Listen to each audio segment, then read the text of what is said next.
En 2004, un hombre alemán de 82 años hizo una donación sustancial a un hospital de veteranos en Pittsburgh, Pensilvania. La donación financió un ala de rehabilitación para soldados estadounidenses heridos. Pero 60 años antes, en un bosque helado de Bélgica, ese mismo alemán era un combatiente enemigo aterrorizado que esperaba ser ejecutado por las tropas estadounidenses en el acto. Lo que ocurrió en esos 60 años entre la casi muerte y la gratitud no solo cambió la vida de un hombre, sino que ayudó a reconstruir una nación entera. Esta es la historia de Franz Schneider. 17 de diciembre de 1944. Bosque de las Ardenas, Bélgica. El grenadero Franz Schneider, de 22 años, se pegó al suelo congelado. Su aliento salía en jadeos cortos y aterrorizados que se cristalizaban en el aire de diciembre. 3 días después del inicio de la operación Bad Am Rhein, lo que los estadounidenses llamarían la Batalla de las Ardenas, su mundo entero se había derrumbado. La temperatura había caído bajo cero. La nieve se adhería a su uniforme, derritiéndose contra su piel febril donde la infección de la herida comenzaba a apoderarse de él. La artillería lo había separado de su unidad la noche anterior durante un masivo contraataque estadounidense. Había gateado durante horas por la maleza, dejando un rastro de sangre en la nieve que rezaba no llevara a sus enemigos directamente hacia él. Su pierna estaba destrozada por la metralla, la sangre empapaba el vendaje improvisado que había atado con dedos entumecidos. El dolor era más allá de lo imaginable, una agonía blanca y ardiente que lo obligaba a morder su guante para no gritar. No podía correr. No podía luchar. Solo podía esperar. Y Franz estaba seguro de saber que venía, la muerte, rápida y sin piedad. Todo soldado alemán había oído las historias. Los folletos de propaganda mostraban caricaturas grotescas de soldados estadounidenses como gángsters y criminales. Los oficiales advertían de cámaras de tortura y ejecuciones masivas. Los heridos evacuados del frente occidental hablaban de prisioneros fusilados por la espalda en marchas forzadas. El ejército te disparará donde estés, había advertido su comandante de compañía durante el briefing previo a la ofensiva, clavando el dedo en un mapa de Bélgica. Nos odian.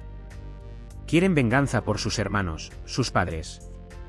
Nos ven como nazis, como monstruos. Si te capturan, estás muerto. Mejor luchar hasta la última bala que rendirse. Franz creía cada palabra. ¿Por qué no iba a hacerlo?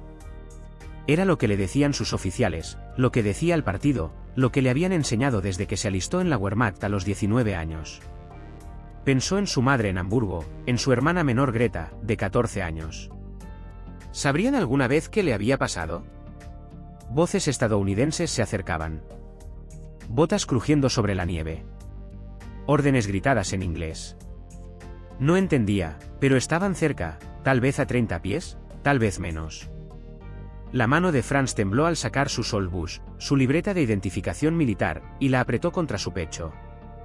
Tal vez su familia al menos sabría que había estado allí, que había existido, que no había desaparecido simplemente en el caos de esta terrible guerra. Cerró los ojos y susurró el Padre Nuestro que su abuela le había enseñado a los 6 años. Bate un ser y mimmel. Las palabras se sentían huecas en el bosque helado, pero eran todo lo que le quedaba. Un último agarre al consuelo antes del fin. Una rama se quebró. Los ojos de Franz se abrieron de golpe. Un soldado estadounidense estaba a 10 pies, rifle alzado, cañón apuntando directamente a su pecho. Esto era todo. El fin. Pero lo que ocurrió después destrozaría todo lo que Franz creía saber sobre los estadounidenses. El soldado era joven, tal vez más joven que Franz. Su casco estaba ligeramente torcido, el uniforme salpicado de barro y nieve, pero fueron sus ojos lo que Franz notó, no los ojos duros y despiadados de un verdugo, sino abiertos, con lo que parecía miedo. El soldado también estaba asustado. No disparen, balbuceó Franz en inglés roto. Nicht schießen. No disparen. Alzó las manos lo más alto que su pierna herida permitía. Cada movimiento enviaba rayos de dolor por su pantorrilla. El rifle del estadounidense no vaciló, pero no disparó. En cambio, gritó por encima del hombro. Más pasos. 2 soldados más aparecieron entre los árboles. Franz cerró los ojos de nuevo, esperando los disparos. Pero en lugar de balas, oyó algo imposible, preocupación. Jesús, es solo un chico, dijo uno. Y mira esa pierna. Está sangrando mucho. Manos ásperas agarraron los brazos de Franz, pero no con violencia. Lo apoyaron contra el tronco de un árbol. Franz aprendería después que se llamaba el soldado raso James Harley, de Pensilvania, se arrodilló a su lado y comenzó a cortar el vendaje empapado en sangre. Tranquilo, amigo, tranquilo, murmuró Harley, con voz sorprendentemente suave. Vamos a arreglarte. Franz observó, atónito, mientras Harley sacaba un botiquín y comenzaba a limpiar la herida.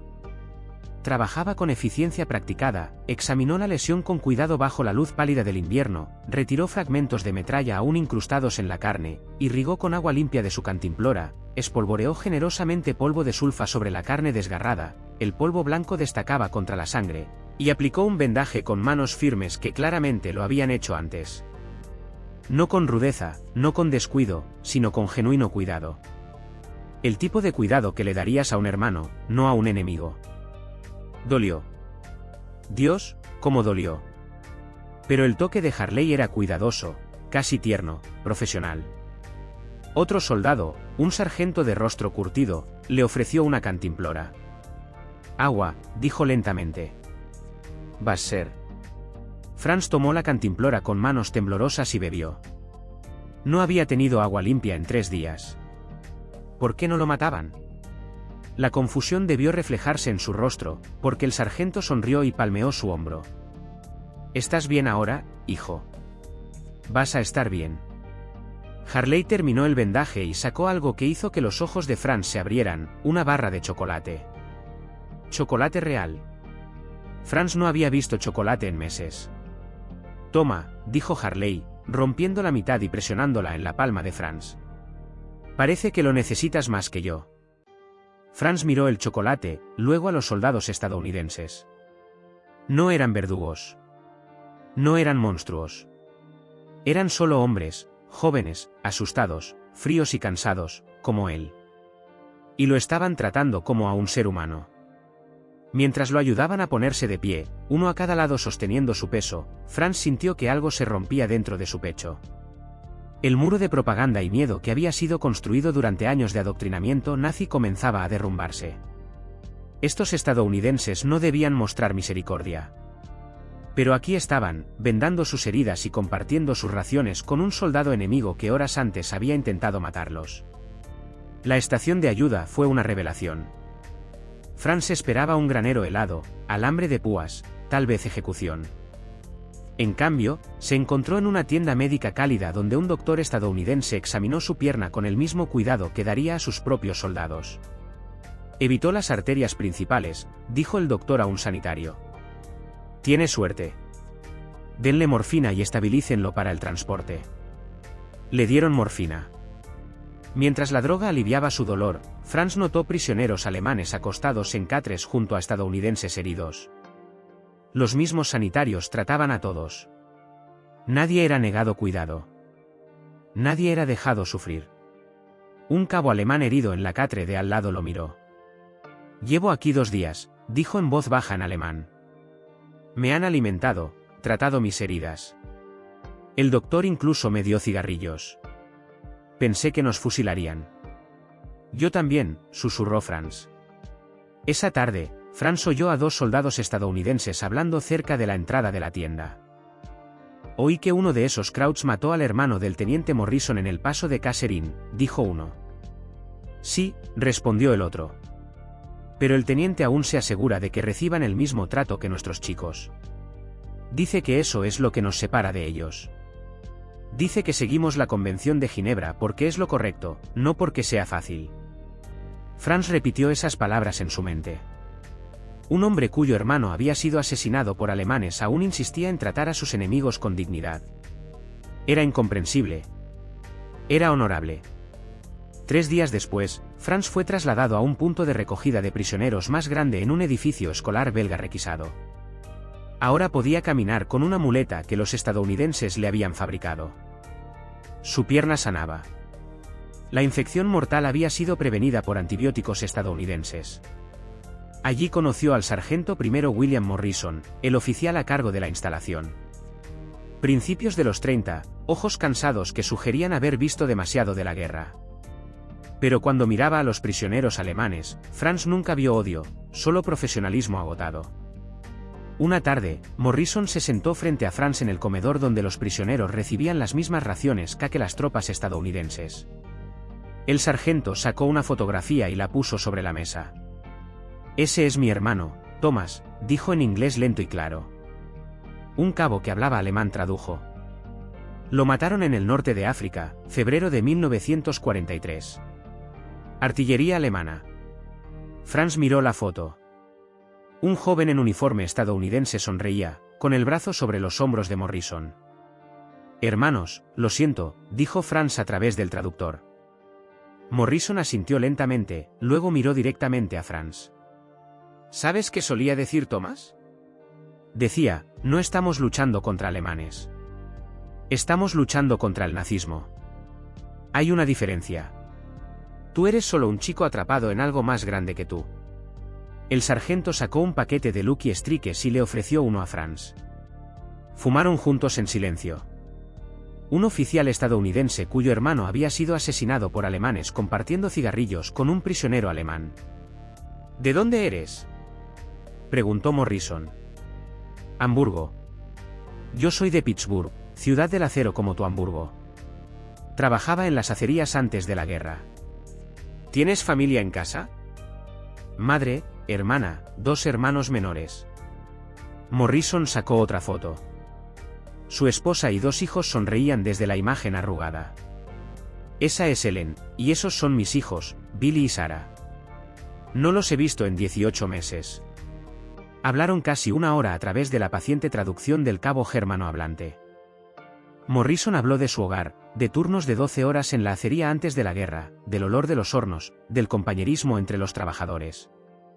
Habló de partidos de béisbol en Pittsburgh, de llevar a sus hijos a ver a los Pirates en Forbes Field, del crack del bate y el rugido de la multitud en noches de verano que parecían de otra vida. Franz describió los mercados navideños de Hamburgo antes de la guerra, el olor a castañas asadas y vino caliente, los puestos de madera vendiendo adornos tallados a mano, los coros cantando bajo hilos de luces. Habló de su padre, estibador muerto en los bombardeos de 1943, de su madre, que ahora trabajaba en una fábrica de municiones, del sueño de Greta de ser maestra algún día, si el mundo volvía a la normalidad. Durante esa hora, no fueron enemigos.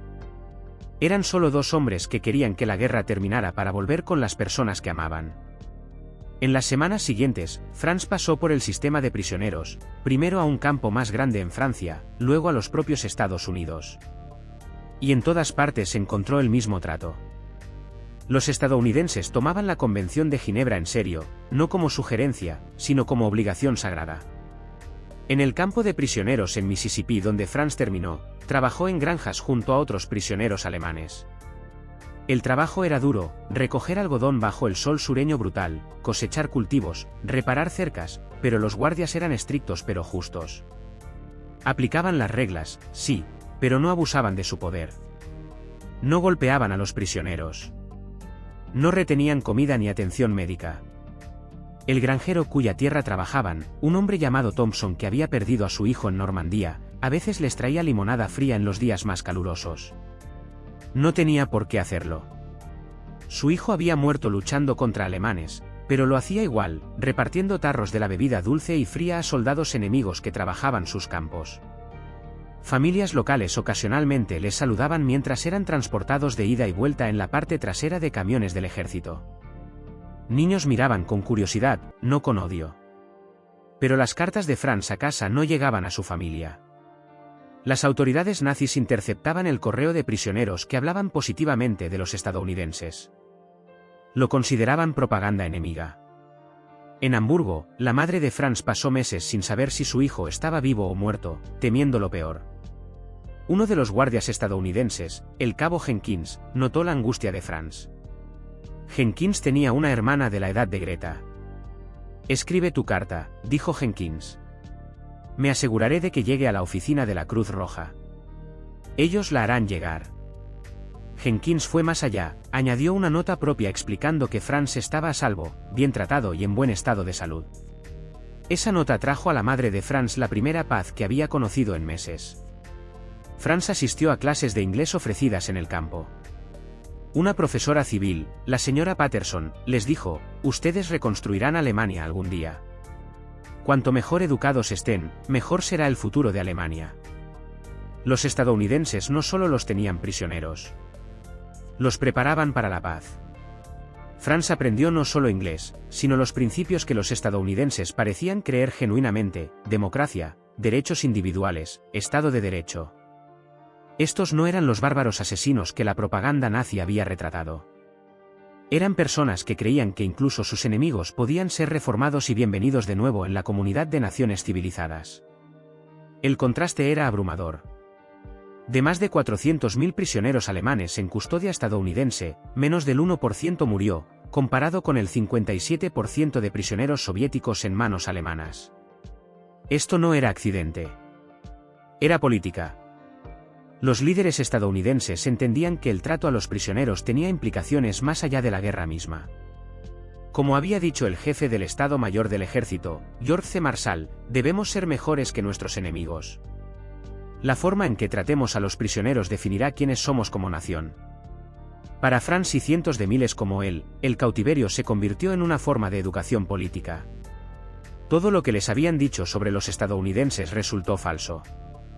En su diario oculto, Franz escribió: 12 de abril de 1945. Hoy supimos que el presidente Roosevelt ha muerto. Los guardias estadounidenses estaban devastados, pero no lo descargaron en nosotros. Ahora me doy cuenta de que su bondad no es personal. Es institucional. Es lo que son como pueblo. Nos enseñaron que los estadounidenses no tenían valores, nada por lo que valiera la pena luchar. Estábamos equivocados. Creen en la dignidad humana, incluso para sus enemigos. Franz Schneider fue repatriado a Alemania en junio de 1946. Regresó a Hamburgo para encontrar el apartamento de su familia destruido por bombardeos aliados.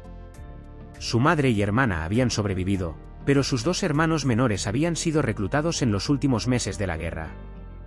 Uno murió en el frente oriental. El otro estaba desaparecido, presumiblemente muerto. Pero Franz tenía algo que muchos soldados que regresaban no tenían: esperanza. Había aprendido inglés. Había aprendido habilidades vocacionales. Y había aprendido que antiguos enemigos podían convertirse en socios para la reconstrucción. Usando contactos del campo de prisioneros, Franz consiguió un trabajo con el gobierno militar estadounidense ayudando a coordinar la reconstrucción en Hamburgo. Trabajó como traductor, enlace y eventualmente como administrador. Al regresar a Alemania, Franz enfrentó sospechas de otros veteranos. Lo acusaron de simpatizante estadounidense, incluso de traidor. Algunos se negaron a trabajar con él. Pero Franz persistió, sabiendo que lo que había experimentado era real. En 1949, Franz ayudó a establecer una escuela técnica en Hamburgo, modelada en los programas vocacionales del campo de prisioneros. Se convirtió en su director, formando a una generación de jóvenes alemanes en las habilidades que necesitarían para reconstruir su país. Pero Franz nunca olvidó al sargento primero William Morrison. En 1952, Franz localizó la dirección de Morrison en Pittsburgh a través de organizaciones de veteranos. Escribió una carta en su ahora excelente inglés, agradeciéndole su bondad y contándole cómo su trato como prisionero había cambiado su vida. Morrison respondió. Los dos hombres comenzaron una correspondencia que duraría décadas. En 1957, Morrison visitó Alemania por negocios. Franz lo recibió en la estación de tren de Hamburgo en una mañana fresca de otoño. Se reconocieron al instante en la plataforma abarrotada, dos hombres de mediana edad que se habían visto por última vez como soldados más jóvenes en un campo de prisioneros en Mississippi, 12 años y un océano atrás. Se abrazaron como viejos amigos. Morrison tenía canas ahora. Franz caminaba con una leve cojera, su pierna nunca sanó del todo. Pero la conexión entre ellos fue instantánea, como si no hubiera pasado el tiempo. Morrison pasó una semana en Hamburgo. Franz le mostró la ciudad reconstruida, los nuevos edificios que surgían donde antes había escombros, el puerto volviendo a la vida con envíos comerciales. Le presentó a su esposa Anna, una maestra que había conocido en 1948, y a sus dos hijos pequeños. Lo llevó a la escuela técnica que había educado a cientos de jóvenes alemanes, mostrándole los talleres donde chicos aprendían carpintería, metalurgia y electricidad. Se sentaron juntos a la mesa de Franz, compartiendo vino e historias. Anna cocinó schnitzel y papas. Morrison enseñó a los niños unas palabras en inglés. Rieron juntos, algo que habría sido inimaginable apenas 12 años antes. «Me salvaste la vida», le dijo Franz a Morrison esa semana. «No solo en el bosque. Salvaste quién era yo. Me mostraste que había una mejor manera de ser humano». Morrison negó con la cabeza. «Solo seguí órdenes. Convención de Ginebra, ya sabes». «No», dijo Franz. «Fue más que eso. Me mostraste la foto de tu hermano. Compartiste tus cigarrillos. Me trataste como persona cuando no estaba seguro de merecerlo. Eso no estaba en ningún manual». La amistad se convirtió en símbolo de una reconciliación más amplia. Cuando el hijo de Morrison se alistó en el ejército de Estados Unidos en 1961, Franz le envió una carta de aliento y un regalo, una brújula inscrita con «Que siempre encuentres el camino a casa». En 2004, 60 años después de su captura en el bosque de las Ardenas, Franz Schneider hizo su donación. El sargento primero William Morrison había fallecido en 1998, pero Franz nunca olvidó al hombre que mostró misericordia cuando pudo haber mostrado crueldad. La donación al Hospital de Veteranos de Pittsburgh fue sustancial, más de lo que un maestro jubilado podía permitirse fácilmente.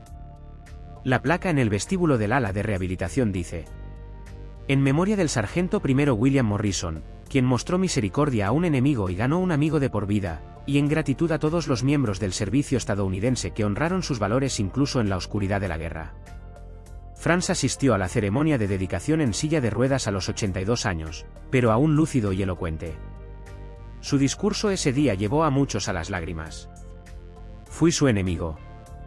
Su país tenía todas las razones para odiarme, para tratarme como me habían enseñado a esperar. Pero no lo hicieron. Vendaron mis heridas. Me alimentaron. Me enseñaron. Me mostraron que incluso en la guerra, la humanidad no tiene que morir. Esa lección cambió mi vida. Cambió mi país».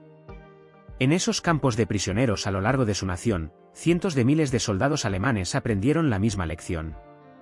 Vimos la democracia funcionar. Experimentamos sus valores de primera mano. Y cuando volvimos a casa, llevamos esas lecciones con nosotros.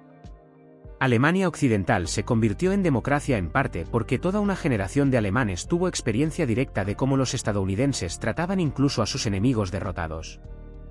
La alianza de la OTAN, el Plan Marshall, la Europa pacífica que tenemos hoy, todo se construyó sobre cimientos puestos en lugares como esa estación de ayuda donde el soldado Harley vendó mis heridas, o ese comedor donde el sargento Morrison me mostró la foto de su hermano. No solo ganaron la guerra militarmente. La ganaron moralmente. Demostraron que sus valores no eran solo propaganda. Eran reales. Y ahora, en mis últimos años, puedo devolver en alguna pequeña medida a la nación que me dio mucho más que solo mi vida. Me dio esperanza. Me dio un futuro. Gracias.